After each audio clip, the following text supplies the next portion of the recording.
Imagine só, um pedido de desculpas tão vago que até quem acompanha os fatos de perto fica sem entender o que realmente aconteceu.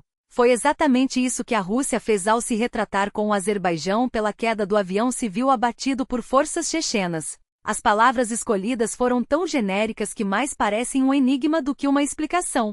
Enquanto isso, no fronte ucraniano, os números não mentem. A intensidade dos ataques russos em dezembro caiu pela metade em comparação com novembro. Nas regiões de Kurashov e Avdiivka, a movimentação inimiga também diminuiu. Mas será que isso significa uma retirada estratégica ou apenas um momento de exaustão? Ainda é cedo para conclusões, mas uma coisa é certa: a guerra não dá trégua, e cada pausa pode esconder uma nova ameaça. Enquanto isso, a Ucrânia segue revelando detalhes comoventes sobre seus heróis.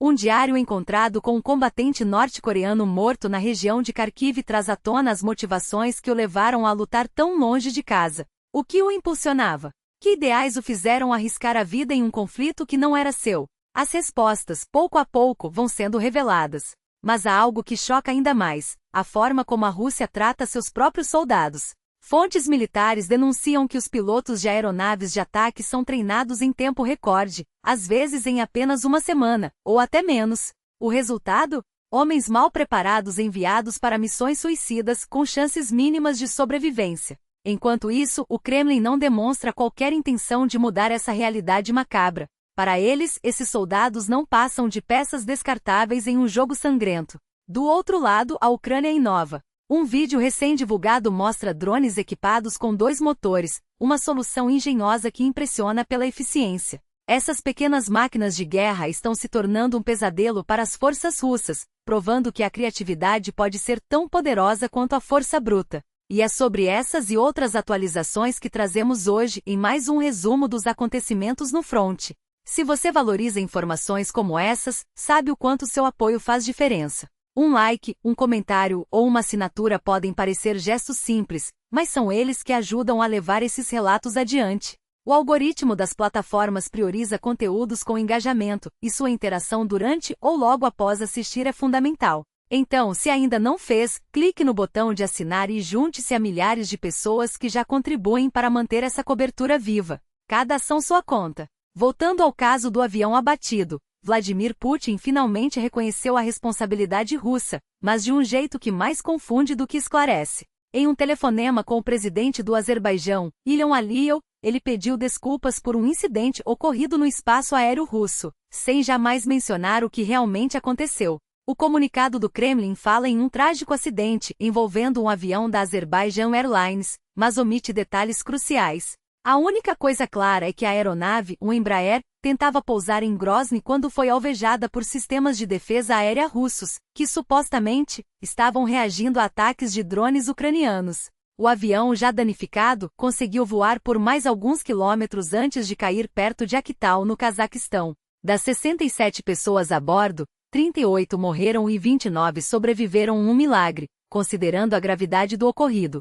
Agora, investigadores azeris estão em Grozny, trabalhando em conjunto com autoridades russas para apurar os fatos. Mas o que exatamente Putin admitiu? Que houve um incidente no espaço aéreo russo. Nada mais. Nem uma palavra sobre o fato de que foram as defesas aéreas chechenas as responsáveis por derrubar a aeronave. Enquanto isso, a propaganda russa tenta vender uma narrativa confusa. Canais estatais repetem o discurso oficial, mas sem explicar como um avião abatido na Rússia acabou caindo no Cazaquistão. Ou como drones ucranianos que supostamente atacavam Grozny estariam relacionados ao ocorrido. 2 dias antes, as mesmas emissoras falavam em pássaros que colidiram com a aeronave, ou em um cilindro de oxigênio que explodiu. Agora simplesmente não mencionam mais as causas. O recado é claro: tire suas próprias conclusões. O que não muda é o perigo constante para a aviação civil. Companhias aéreas já cancelaram voos para regiões da Rússia próxima à Ucrânia, e não é difícil entender o motivo. Em 2014, um avião da Malaysia Airlines foi derrubado sobre a Ucrânia. Em 2020, outro voo civil foi alvejado no Irã. E agora, em 2023, a história se repete. Enquanto a guerra continuar, o risco de novos acidentes é real. A única forma de eliminá-lo, pondo fim à invasão, a tentativa de genocídio do povo ucraniano e a ocupação ilegal de territórios. Enquanto isso, a Ucrânia não fica parada. Um ataque preciso das Forças Armadas ucranianas atingiu um depósito de drones Shahed na região de Oriol, na Rússia. O alvo era um complexo militar protegido, usado para armazenar e reparar essas aeronaves não tripuladas, essenciais para os ataques russos contra infraestruturas civis. A operação, confirmada por fontes militares, destruiu o local e reduziu significativamente a capacidade do inimigo de realizar novos bombardeios. E esse é apenas um exemplo do que está por vir. A Ucrânia tem informações detalhadas sobre alvos militares russos e não pretende parar. Cada instalação inimiga identificada será atacada, onde quer que esteja. Em um dos últimos ataques, mísseis Storm Shadow atingiram uma base militar em Oriol, deixando 2 mortos e 7 feridos. As imagens mostram a precisão do ataque, que atingiu um depósito entre 2 aldeias, provando que a guerra não se limita às fronteiras ucranianas. A mensagem é clara: enquanto a Rússia continuar sua agressão, nenhum território estará seguro. A guerra não tem fronteiras, e a Ucrânia está determinada a defender seu povo, custe o que custar. Glória à Ucrânia, glória aos heróis. E em dezembro, como relembram as autoridades regionais, uma série de ataques russos mirou escolas e obrigou evacuações, com o governador alertando sobre o perigo iminente de mísseis. Mas as consequências reais desses ataques nunca foram divulgadas. Enquanto isso, a Ucrânia responde com precisão cirúrgica. Cada depósito de drones Shahed destruído é um golpe direto na capacidade da Rússia de aterrorizar civis, bombardear infraestruturas energéticas e atingir residências. Esses drones não são apenas armas, são ferramentas de massacre indiscriminado, usadas para transformar cidades em alvos. Reduzir seu estoque não é uma opção, é uma necessidade militar urgente. Não há espaço para dúvidas. Cada ataque ucraniano que elimina essas ameaças salva vidas e enfraquece o inimigo. E esses ataques precisam ser mais frequentes, mais ousados, mais decisivos. A guerra também se reinventa nos céus. Um vídeo recente mostra drones ucranianos equipados com espingardas de caça destruindo drones russos em pleno voo. A cena é eletrizante, quase cinematográfica, mas o impacto é real. Enquanto os Shahed são abatidos em pleno ar, a Ucrânia testa soluções inovadoras, combinando tecnologia e criatividade para ganhar vantagem. Será essa a nova fronteira da guerra? Drones autônomos armados, capazes de identificar e neutralizar alvos sem intervenção humana? A possibilidade é fascinante e aterrorizante para quem está do outro lado. Imagine enxames de drones programados para caçar tropas inimigas, eliminando ameaças antes mesmo que elas se aproximem. A ficção científica está se tornando realidade, e a Ucrânia está na vanguarda dessa revolução.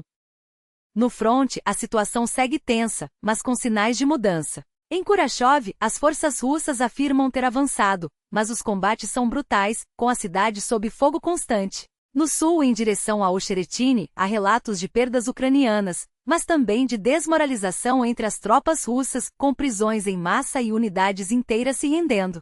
A atividade inimiga diminuiu em vários setores. Será exaustão? Reagrupamento? Ou apenas uma pausa antes de uma nova ofensiva? O fato é que, por enquanto, a pressão russa perdeu força em algumas frentes, embora ainda representem uma ameaça constante. Já no eixo de Pokrovsk, a ofensiva russa parece ter sido redirecionada. Em vez de um ataque frontal, as forças inimigas tentam expandir seu controle ao redor de áreas como Novoseliva e Yasnobrodivka, usando táticas cada vez mais desesperadas. Vídeos mostram colunas de veículos civis, combis, picapes, até mesmo carros de passeio, sendo usados em ataques. Uma cena que lembra os primeiros dias da contraofensiva ucraniana em Kherson, quando a falta de blindados forçou os russos a improvisar. Será falta de equipamento? Desorganização? Ou apenas mais uma demonstração de como a Rússia está disposta a sacrificar seus soldados em ataques suicidas? Seja qual for a resposta, uma coisa é certa: a Ucrânia não pode baixar a guarda. E em outros setores, como em Torets, a criatividade russa não tem limites. Há relatos de ataques com escores, sim, patinetes elétricos, e até mesmo com carros populares como Ziguli, transformados em armas improvisadas. A Rússia joga tudo na batalha, homens, máquinas, até mesmo o que encontra pelo caminho. Mas o que não muda é a necessidade da Ucrânia de se defender, e para isso precisa de apoio. É por isso que continuamos nossa campanha para arrecadar fundos para drones terrestres. Essas máquinas são essenciais para proteger nossas tropas, detectar minas, realizar reconhecimento e até mesmo atacar posições inimigas. Cada doação conta. Já alcançamos mais da metade da meta, mas o objetivo é chegar ao fim do ano com o valor completo. Se você ainda não contribuiu, agora é a hora. Os links para a doação estão na descrição, via Monoban, Privabank, PayPal ou criptomoedas. Não importa o valor, o que importa é que juntos, podemos dar às Forças Armadas da Ucrânia as ferramentas de que precisam para vencer. A guerra não espera.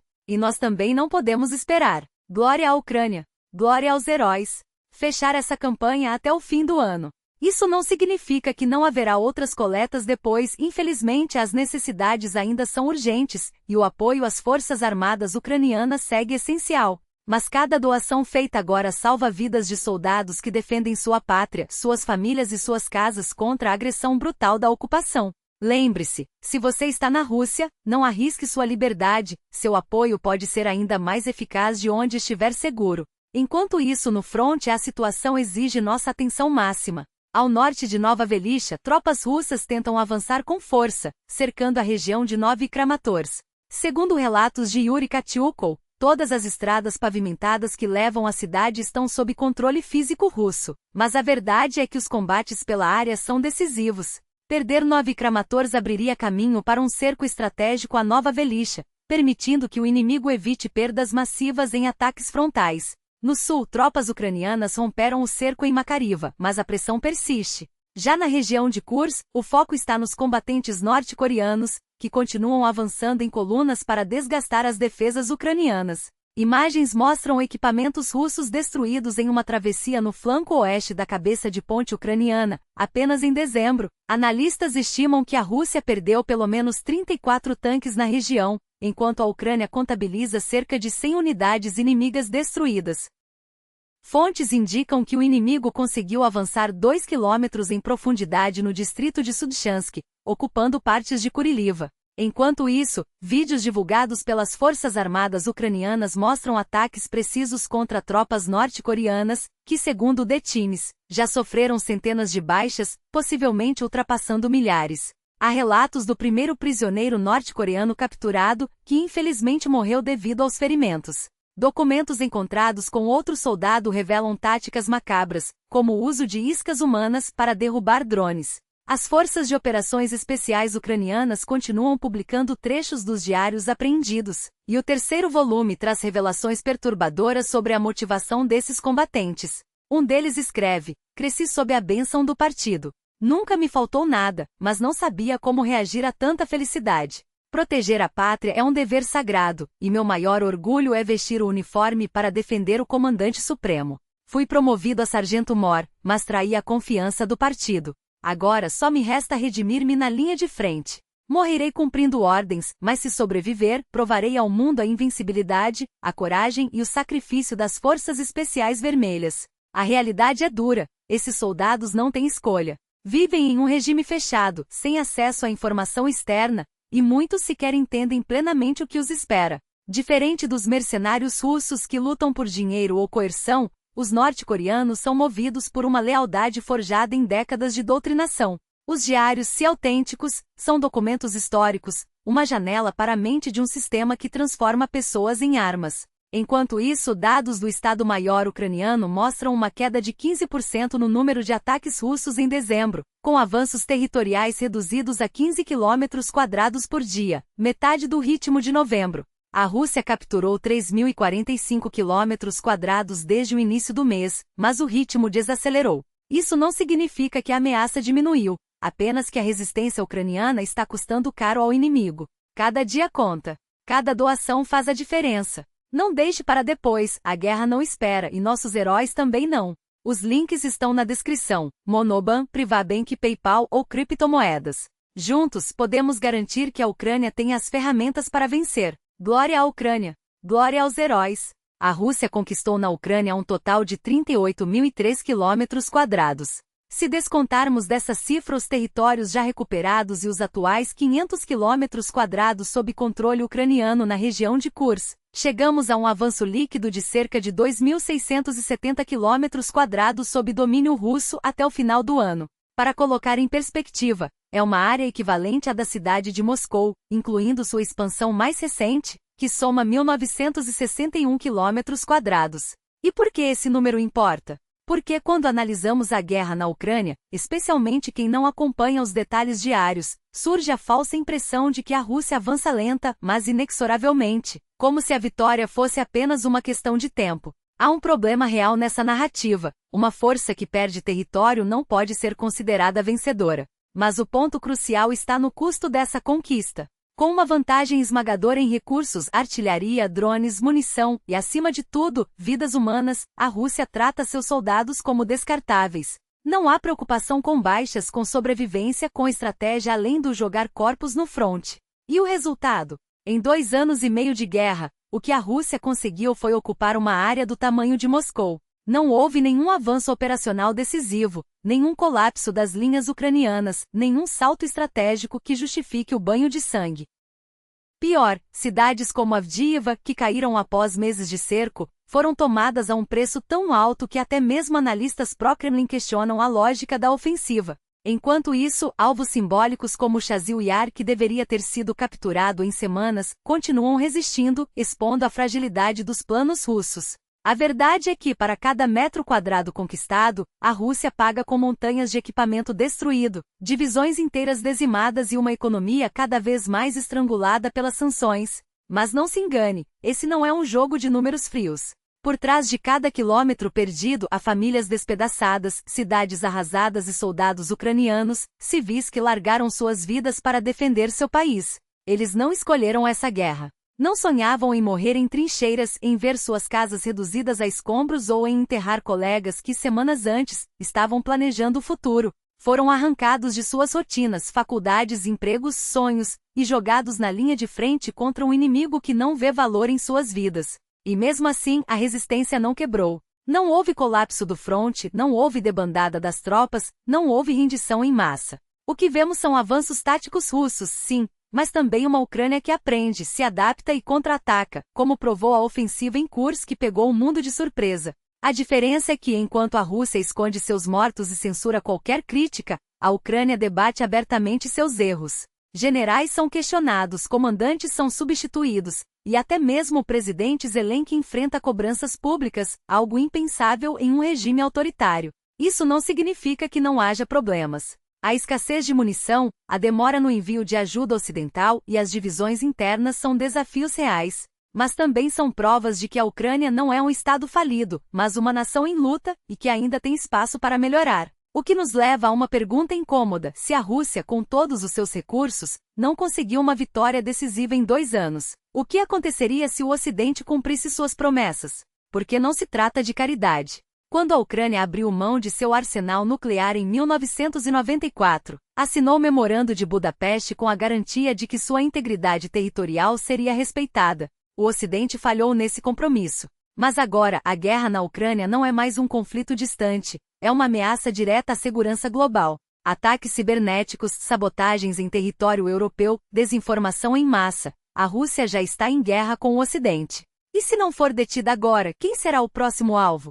A história não perdoa hesitações. Se o Ocidente não mostrar determinação agora, se não provar que está disposto a defender seus valores e suas fronteiras, a mensagem será clara: a agressão compensa. E o preço disso não será pago apenas pela Ucrânia, mas por todos nós. Cada dia de atraso na ajuda é um dia a mais de sofrimento, um dia a mais de territórios perdidos, um dia a mais em que a Rússia acredita que pode vencer. A escolha é simples: ou apoiamos a Ucrânia hoje com tudo o que ela precisa, ou pagaremos um preço muito mais alto amanhã. A guerra não espera. E nossos heróis também não. Doe agora, os links estão na descrição. Juntos podemos fazer a diferença. Slava Ukraini. Heróis não morrem. Enviar esses soldados de volta ao fronte, mesmo quando seus corpos já não aguentam mais. A burocracia militar russa não se importa com vidas humanas. Ela se importa com números, com a ilusão de força, com a máquina de guerra que nunca para. E enquanto isso, homens são tratados como peças descartáveis, forçados a escolher entre a morte certa no campo de batalha ou a humilhação de serem considerados inaptos e abandonados à própria sorte.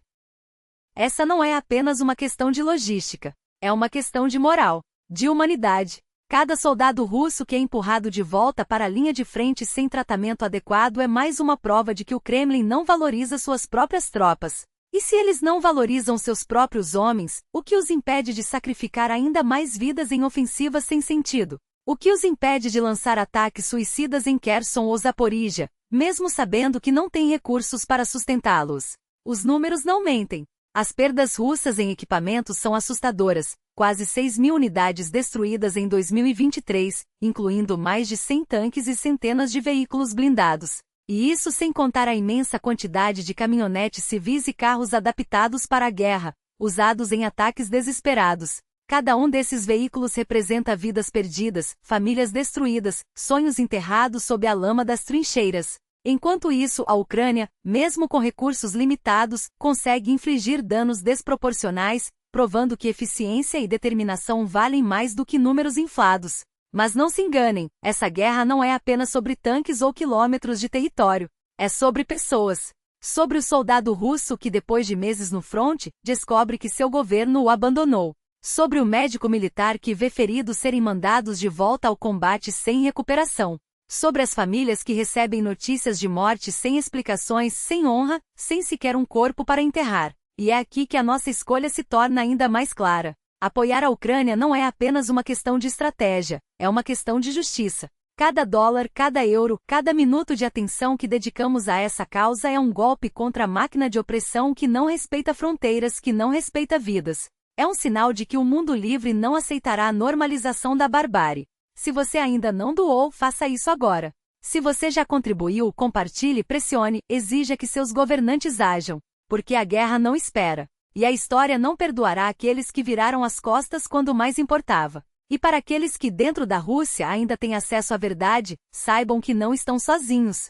Usem ferramentas como o NVPN para romper o bloqueio da desinformação. Cada conexão livre é um ato de resistência. Cada vídeo assistido, cada notícia lida, é um passo em direção à luz. A Ucrânia resiste. O mundo precisa fazer o mesmo. Slava Ukraini. Heróis não morrem e nós também não podemos permitir que a esperança morra. A burocracia militar não se importa com vidas. Ela as trata como números em planilhas, como peças descartáveis em um jogo macabro. Quando um comandante envia para o fronte um soldado com a saúde debilitada, seja por ferimentos maltratados, exaustão ou doenças não diagnosticadas, ele não está apenas violando protocolos, está assinando uma sentença de morte. E o pior, muitos desses soldados nem sequer têm a chance de se defender. Seus corpos já estão quebrados, suas mentes já estão à beira do colapso, e ainda assim são empurrados para a linha de fogo como se fossem máquinas. O sistema de categorização médica é uma farsa. Um soldado recebe a classificação B, ou supostamente inapto para combate, e mesmo assim é enviado de volta ao inferno. Por quê? Porque um comandante sem formação médica decide, com um simples carimbo, que aquele homem já está bom o suficiente. Porque as regras são flexíveis quando se trata de cumprir cotas, de manter os números de tropas artificiais. Porque, no fim das contas, a vida de um soldado vale menos do que a vaidade de um oficial ou a pressão por resultados.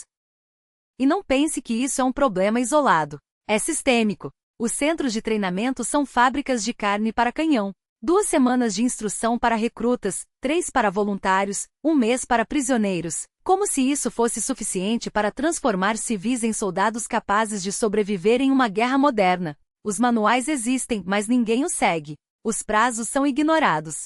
Os recursos são desviados. E o resultado? Homens mal treinados, mal equipados, mal alimentados, enviados para morrer em ataques suicidas, enquanto seus superiores contabilizam progressos em mapas distantes. Enquanto isso, no Ocidente, a hipocrisia se disfarça de realismo. Exigem que a Europa aumente seus gastos militares para 3% do PIB, como se dinheiro pudesse comprar coragem ou compensar anos de negligência. E Trump, com sua retórica ambígua, joga com as expectativas. Fala em negociações a partir de uma posição de força para a Ucrânia, mas ao mesmo tempo sinaliza que quer um acordo rápido, qualquer acordo, para cumprir promessas de campanha. É um jogo perigoso, onde vidas são moedas de troca e palavras são armas de distração em massa. E então há os egos que se alimentam dessa guerra. Homens como Elon Musk, que brincam de ser deuses enquanto suas empresas lucram com o caos.